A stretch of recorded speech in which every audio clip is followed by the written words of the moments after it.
There must be some kind of an explanation, Lindy. Sabi ni Orville habang kumakain sila. O mas tama sigurong sabihin na ito lang ang kumakain dahil hindi na magawang sundan pa ni Merlinda ang unang subo na ginawa niya. Sa isang fast food restaurant sila nagpunta pagkagaling nila sa unang restaurant na pinuntahan.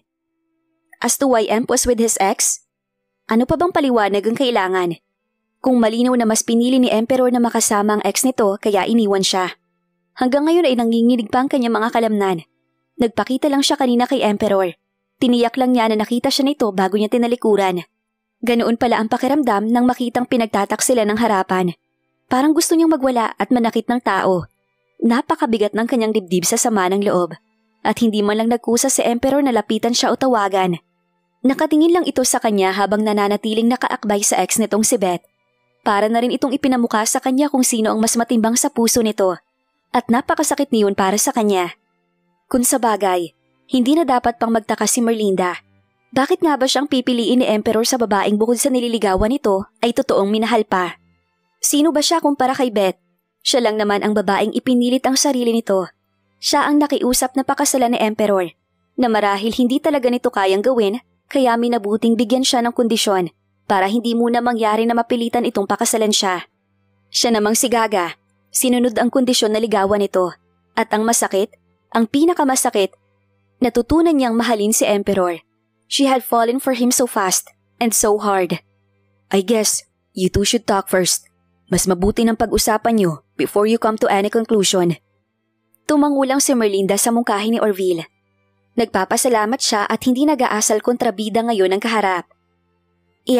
Mag-uusap kami pagkagaling nila sa concert tour sa Australia. Dahil kung ngayon kami mag-uusap, baka masampal ko lang siya. Ngumuwi si Orville.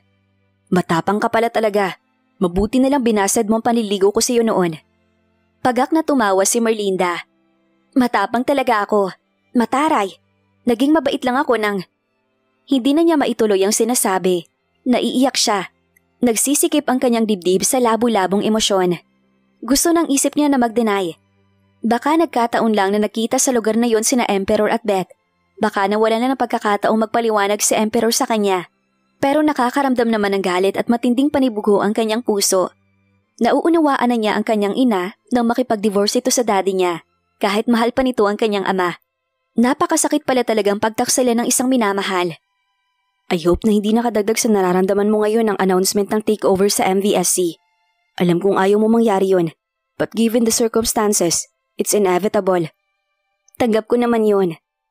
Sagot niyang walang kasigla-sigla. Nakakalungkot man. Pero tama ka. It was bound to happen. Naging pabaya ang kanyang ama. Nagkaroon ito ng mga maling desisyon sa kumpanya. At yun ang konsekwensya. You should try to eat, Lindy. Sabi ni Orville maya-maya. Itaboy muna sa isip mo ang tungkol kina Emp at Beth. Ngunit hanggang sa matapos kumain si Orville ay hindi na magawa ni Merlinda na sumubo man lang. Mas gusto niyang magkulong sa silid at sumigaw at umiyak ng umiyak hanggang sa mawala na ang bigat na nakadagan sa kanyang dibdib. Ang pangyayaring yon ang nagbunsod sa kanya para ibuntun ang sisi sa daddy niya. Galit na galit siya nang kausapin ito at sumbatan kung bakit hindi nito agad ipinaalam sa kanya na naganap na ang pagbebenta nito ng controlling shares ng MVSC sa mga Diyos. Tahimik lang na tinanggap ng kanyang ama ang mga panunumbat niya. Magkatabi ang smartphone at ang laptop ni Merlinda sa ibabaw ng kama. Nakatitig lang siya sa mga yon. Ilang araw na siya naghihintay ng tawag, text o mensahe man lang sa kanyang messenger mula kay Emperor. Pero wala kahit isang missed call o text ay wala. Nakaalis ang banda nito patungong Australia nang hindi man lang sila nagkausap. Tama si Orville. Nag-usap muna sana sila ni Emperor bago ito umalis. Hindi sana ganoon kabigat ang kanyang pakiramdam. Pati ang trabaho niya ay apektado. Hindi siya makapag-isip ng maayos. Para siyang laging nawawala sa sarili. Nagkakamali-mali siya. Mabuti na lang at laging nakaalalay si Julie sa kanya. Sa ikatlong araw na wala man lang paramdam mula kay Emperor, ay hindi na nakatiis si Merlinda. Siya na ang nagpadala ng message sa messenger account ng binata. Still waiting for your explanation as to why you didn't wait for me that night and why you're with Beth instead. Pero wala siyang natanggap na reply. Nagdaan ng 1, 2 linggo. Sa ikatlong linggo, sa araw ng pagbabalik ng banda, nahihiyaman ay napilitan siyang tawagan sa telepono si Tito Romeo. Sinabi lang niya na kung maaari, pagdating ni Emperor ay pakisabi na gusto niyang magkausap sila ng sarilinan. Tinanong siya ni Tito Romeo kung nagkakaproblema sila ng anak nito. Sinabi lang niya na naputol ang communication nila ni Emperor, pero hindi na siya nag-elaborate pa. Pinayuhan siya ng Ginoo na pag-usapan nila ni Emperor kung ano man ang kanilang hindi pagkakaunawaan. Sa kabila niyon, hindi pa rin nagpakita sa kanya si Emperor kahit dumating na ang banda nito mula sa Australian tour. Sa ikalawang araw ay hindi na mapalagay si Merlinda. Parang sasabog na siya anumang oras. Kaya sa King Dave ang kanyang tinawagan. Itinanong niya rito kung kailan magtitipon-tipon ang banda sa KD Building. Humingi siya ng permiso na makapunta roon sa araw at oras na naroon din si Emperor. Pumayag si King Dave at ibinigay sa kanya ang schedule ng banda. Guys, doon muna tayo sa recording studio. Boses iyon ni King Dave. Pagkakita nito kay Merlinda sa pinto ng silid na madalas tambayan ng mga ito roon ay tumayo agad. Tumango ito kay Merlinda at lumabas na. Baron, labas na. Sabi ng boses ni Rich. Si Emp lang ang maiiwan dito. May showdown ba? Mahinang sabi kay Merlinda ni Baron bago ito lumabas. Hindi siya umimik. Nakatingin lang siya kay Emperor na roon ay nakatalikod sa pinto at nasa hawak na gitara ang pansin. Kahit pa nga nasisiguro niyang naramdaman na nito ang pagdating niya. Nang sila na lang ang maiwan doon ay lumigid siya para mapaharap kay Emperor. Gusto kong maintindihan kung bakit bigla mo nalang pinutol ang communication mo sa akin. Mahinahong simula ni Merlinda. Sa pagdaan ng mga araw mula noong gabing makita niyang kasama nito si Beth, ay pilit niyang hinahanapan ng dahilan ang pinagkakaganoon ni Emperor. Kahit pa nga hindi pa rin nababawasan ang galit at selos na nararamdaman niya ng gabing yon. At kung bakit bigla ka nalang bumalik sa ex mo sa panahon na kabubuo pa lang ng relasyon natin. Hindi umimik ang binata. Nanatiling nakatingin sa gitara kahit huminto na ito sa pagtipa. Do you have any idea kung gaano kasakit ang ginawa mo? Tumigil muna si Merlinda dahil parang pipiyok ang kanyang boses. Pinaasa mo ko. Mas malakas lang sa bulong na sumbat niya. Pinaibig. Pinaniwala na mahal mo rin ako. Sumagap siya ng hangin para mapaluwag ang nagsisikip na dibdib. Ayaw mo na pala.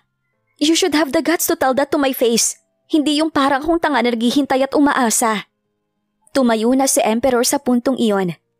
Ibanaba nito ang gitara sa silya. Pag-unat nito ay tumuto kay Merlinda ang nagbabaga nitong mga mata.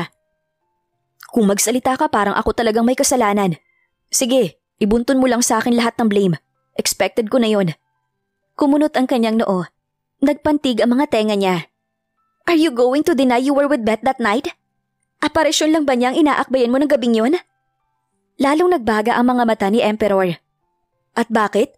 Aparisyon lang din ba ni Orville ang kasama mo noon? Kitang-kita ko, Lindy. Sa kotse kanya nakasakay, hindi sa kotse mo. Sa ganung oras ng gabi, kaya pala sobrang tagal ko na naghihintay, pero hindi ka dumarating. Si Orville pa lang pinili mong samahan. At nang mabisto ka, ako ngayon ang sisisihin mo para makaiwas ka sa guilt? Ganun ba? Umawang ang bibig ni Merlinda. Ito pa talaga ang may ganang magpasa ng sisi sa halip na siya. Well, sabi ko nga, expected ko na yon. Lalo na at binitiwan na pa pang karapatan para bilhin ng controlling shares ng MVSC. Instead, sina Orville ang bumili nun. At nang malaman mo, bigla ka nagpalit ng loyalty. Kaya hindi na rin ako magtataka kung magpapalit ka na rin ng boyfriend or fiancé. Yun naman talagang gusto mo, di ba? Ang makasal sa lalaki magsesecure ng legacy ng pamilya ninyo. At si Orville na ngayon yun. It now seems you no longer hate his guts. After all, si Orville naman talagang gusto ni Tito Montero na mapangasawa mo, right? Manghang-mangha si Merlinda sa mga salitang lumabas sa bibig ni Emperor. Naiiyak siya sa mga sinasabi nito ngayon. Bakit ka gumagawa ng ganitong kwento? Kung talagang ayaw mo na sa akin, kung talagang napasubo ka lang, kaya mo ako in-accommodate sandali, kung talagang hindi mo ko totoong mahal, hindi ko na ipagpipilitan pa ang sarili ko sa iyo. Muli, sumagap siya ng hangin dahil pasikip ng pasikip ang kanyang dibdib, habang panay ang agos ng luha sa kanyang mga mata. Maraming salamat sa maiksing panahon na naging tayo. I should not admit it, but it was then at was at my happiest. Hilam sa luha na pumihit siya at mabibilis ang mga hakbang na lumabas ng silid. Magpapakasal kami uli ng daddy mo, Lindy. Mula sa pakikipaglaro kay MJ na nasa crib ay napaunat si Merlinda. Saka lang niya napansin na naroon pala ang mami niya sa pintuan ng nursery. He asked me to marry him again. Sabi ng mami niya, ang mga mata ay nagniningning sa tuwa. Ngayon lang uli niya nakitang ganoon kasaya ang ina pagkaraan ng mahabang panahon. At dahil mahal ko pa rin siya, pumayag na ako. I'm happy for you, Mom. Tumayo siya at sinugod ng yakap ang ina.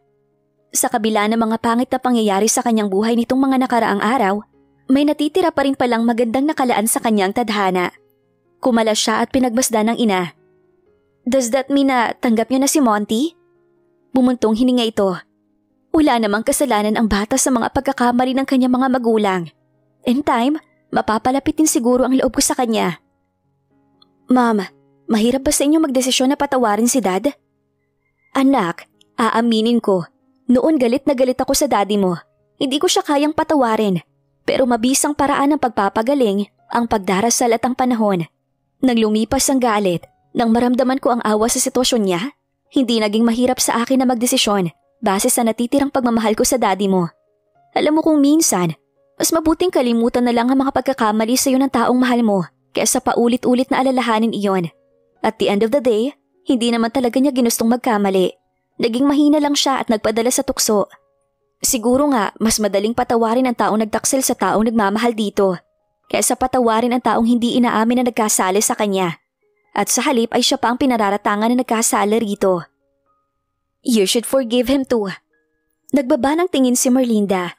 Walang sinabi ang kanyang mami nang makita nitong sinusumbatan niya ang kanyang ama matapos itong hindi ipaalam sa kanya ang takeover sa MVSC. Pero ngayong payapa na siya at natanggap ng maliit na shares na lang ang kumpanya ang natitira sa kanila, malaking bahagi ng kanilang kayamanan ang tumakip sa liability sa kumpanya na ang daddy niya ang may kasalanan. At kinailangan niyang ilabas ang halos lahat ng savings niya para itakip sa iba pang pagkakautang at upkeep sa bahay nila. Nagsisisi siya na nagawa niyang pagsalitaan ng masakit ang ama.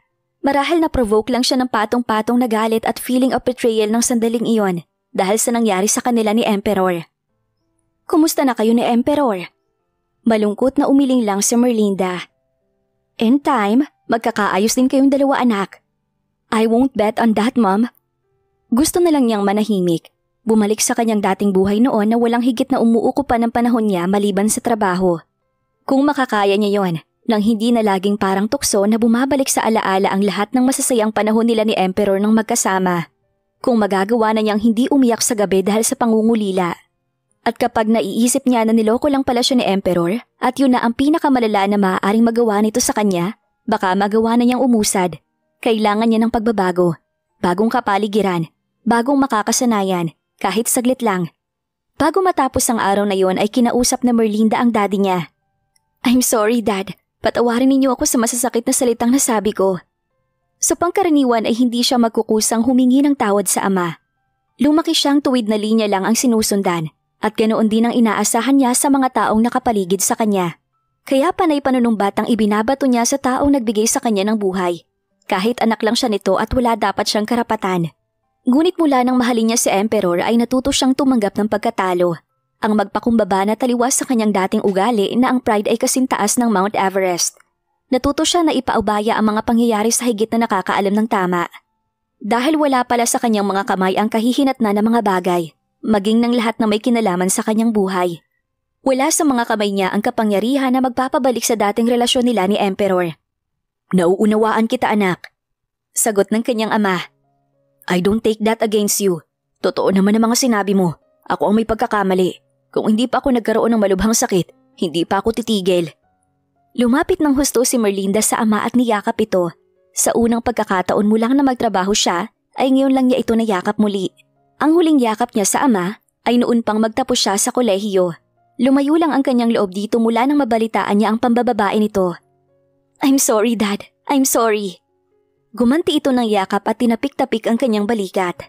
It's okay, anak. Nalulungkot lang ako na hindi nag-workout ang kung anong meron kayo ni Emperor. Naramdaman ko na minahal mo talaga siya. Malungkot nang umiti si Merlinda. Naalala niya ang sinabi ni Orville. You win some, you lose some. Ganun siguro talaga, Dad. This is not the time for me yet.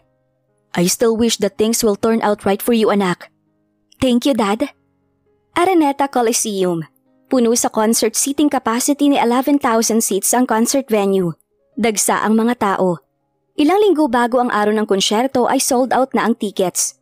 Ganoon kasikat ang acoustic band na Crazy Hotshots. Hindi makapaniwala si Merlinda na nagawa niyang magpapilit kay Queenie na samahan itong manood ng concert. Pa-birthday na raw niya rito dahil ilang araw na lang at tutungtong na ito ng edad 24. Sayang daw ang complimentary tickets na galing kay Emperor kung hindi magagamit. Busy raw ang mga kaibigan nito kaya siya ang pinagdiskitahang yayain. Duda siya sa tunay na motibo ni Queenie kung bakit sa dinami-rami ng close friends nito ay siya pa ang nahatak na makasama sa panonood ng concert. Sa nakalipas na 3 buwan mula nang huling mag-usap sina Merlinda at Emperor, ay natigil na ang kanyang pag-iyak sa mga gabing walang mintis na naaalala niya ang binata, pati na ang mga nangyari sa kanila. Nabawasan na rin ang labis na lungkot. Isa na lang ang hindi nababawasan, ang intensidad ng kanyang pagmamahal sa binata, sa kabila ng mga maling bintang at pananakit sa kanyang kalooban. Unang tinugtog ng banda ang iconic song ng Crazy Hotshots na Lover in Me. Isa ang kanta na naging consistent sa pangunguna sa top 10 hits chart noong unang lumabas iyon sa airwaves. Gosh! Kumapit pa ang 2 kamay ni Queenie sa braso ni Merlinda habang walang kurap na nakatingin sa soloist ng banda na si Baron. Tingnan mo Ate Lindy! Sobrang cute talaga niya! Tapos ang galing-galing pang kumanta! Wala kay Baron ang mga mata ni Merlinda. Pagpasok pa lang sa stage ng banda ay tumutok na ang kanyang tingin kay Emperor. Sa lapit nila ni Queenie sa stage ay hindi malayong makita siya ng binata. Alam ba niya na crush mo siya? Tanong niya kay Queenie nang matapos ang kanta at magkaroon ng mahabang intro ang susunod na kanta. I guess, not. Nakakaasar lang si Kuya. Lagi akong dinidiscourage kay Baron. Hindi ko malang makausap ng matagal si Baron kapag nanonood ako ng practice nila. At lately, hindi na ipinapaalam ni Kuya sa akin ang sked ng mga practice nila. Kaasar talaga. Sasagot sana si Merlinda ngunit hindi na niya nagawa. Alam na alam niya ang kantang buong husay na tinutugtog ngayon ng lead guitarist na si Earl. Iyon ang kantang dati na. Ngunit sa halip na si Baron ay si Emperor ang kumanta. Lumingon ka sa akin para makita mo ang tingin. Ang tingin ko sa iyo aking sinta. Sigaw ng puso ay pagsuyo. Ay pagsuyo. Ano bang tamang sabihin? Mahal na pala kita o mahal kitang talaga? Dati na. Dati na. Parang inaapuyan ang talampakan ni Merlinda dahil tumutok ang tingin ni Emperor sa kanya. Para may invisible connection na nag-uugnay sa kanilang mga mata. Sa kanilang mga damdamin, damang-dama niya ang emosyon sa pagkanta nito. Nabisto mo na ba? O nahalata mo lang na mahal kita? Dati pa, dati pa. Nang una niyang marinig na kinanta ni Emperor ang kantang yon, ay nagbulag-bulagan siya sa mensahe ng kanta. Maging sa ipinaabot na mensahe ng heartfelt rendition ng kumanta, hindi niya pinansin. Tumanggi siyang bigyan ng kahulugan kahit isinisigaw na ng isang panig ng kanyang puso na kilalanin. Ngunit ngayon, pagkaraan ng maraming mga gabi ng pag-iyak at pangungulila, pagkaraan ng pag-amin sa sarili na talagang mahal niya si Emperor, handa na siyang kalimutan ang pananakit nito sa kanyang kalooban. Handa na niyang kalimutan ang kanyang galit, ang mga maling bintang at pagkakasala nito sa kanya. Ngayon ay handa na siyang magpatawad. Heart in her eyes, she just stared at him. Nagitla si Merlinda nang sikuhin siya ni Queenie. Uy, feel na feel niya ang kanta ni Kuya. Ngumiti lang siya, hindi niya sinulyapan ng dalaga. Ayaw niyang alisin ang tingin kay Emperor o ikurap ang mga mata dahil baka biglang maglaho ang lalaking mahal niya. O baka ialis na nito ang tingin sa kanyang mga mata. I love you, Emp! Sabay silang lumingon ni Queenie sa malakas na sigaw ng babae sa likuran. Nagbawi agad si Merlinda ng tingin nang makitang si Beth pa lang sumigaw. Kagatlabi na nakapatungo siya, napahiya. Hindi pala sa kanya nakatitig si Emperor kundi kay Beth. Kung gaano kalaki ang pag-asa na biglang sumapuso niya kanina, ay siyang laki rin ng pagkabigo at disappointment na biglang lumukob sa kanya ngayon. Tumayo siya sa kinauupuan. Hey, teka Ate Lindy, saan ka pupunta? May kailangan lang kong tawagan sandali. Pagdadahilan niya, doon muna ako sa may restroom. Ang totoo ay parang tinutusok ng maraming matutulis na kutsilyo ang kanyang dibdib. Ayaw muna sana niyang isipin, pero baka dapat na niyang ituon ang tingin sa pag-usad. Baka hindi na siya dapat pang umasa. Nagtataka si Merlinda kung bakit maliwanag ang nilalakaran niya, gayong hindi pa naman niya natatap ang screen ng smartphone para mabuhay ang flashlight niyon. Nawala lang ang liwanag nang wala na siya sa concert hall at nasa pasilyo na patungong restroom. Hindi siya pumasok sa loob. Doon lang siya sa hall. Sumandal siya sa pader at pinatatag ang sarili. Huwag kang iiyak, Lindy. Huwag kang iiyak. Lindy? Gulat na nag-angat ng tingin si Merlinda. Si Orville ang nakita niya naglalakad palapit sa kanya. Anong ginagawa mo rito? Tanong niya sa kawala ng masabi. Nilamon yata ng kasalukuyan niyang pakiramdam pati ang kakayahan niyang lohikal na mag-isip ng mga bagay. Ngumiti ang lalaki. Gaya rin siguro nung ginagawa mo rito. I was with friends, nanonood ng performance ng Crazy Hotshots. Ikaw, bakit nandito ka sa labas? Teka, have you been crying? Mabilis na pinunasan ni Merlinda na mga palad ang magkabilang pisngi. I saw the spotlight. Spotlight? Kaya kita napansin. I thought nagkaayos na kayo ni Emp. Kaya nga may spotlight na nakasunod sa'yo kanina. I thought it was some kind of a revelation as to who the lucky girl is. Hindi niya naintindihan kung ano ang sinasabi ni Orville. It was probably for Beth. Nasa likuran lang siya ng upuan ko kanina. Emp was serenading her in front of 11,000 people. Walang buhay na sabi niya. Pinagmasdan siya ni Orville. You still love him, don't you? Nagbaba ng tingin si Merlinda dahil naiiyak na naman siya. And you know what's ironic? Pinilit kong mahalin ka, pero hindi ko nagawa kahit na noong nagbago ka na at nawala na ang pagkainis ko sa iyo. Pinilit kong kalimutan ang pagmamahal ko kay Emperor, kahit na nang magalit siya sa akin at pagbintangan niya kung ipinagpalit ko siya sa iyo. Kahit anong pigil niya sa mga luha ay pumatak pa rin iyon. Sunod-sunod, humihilam sa kanyang mga mata. Nagpahirap sa kanyang paghinga. Nagbunsod kay Orville para kaibigin siya at aluin. Pero hindi ko magawang kalimutan. I can't deny, not even to myself, that I still love him.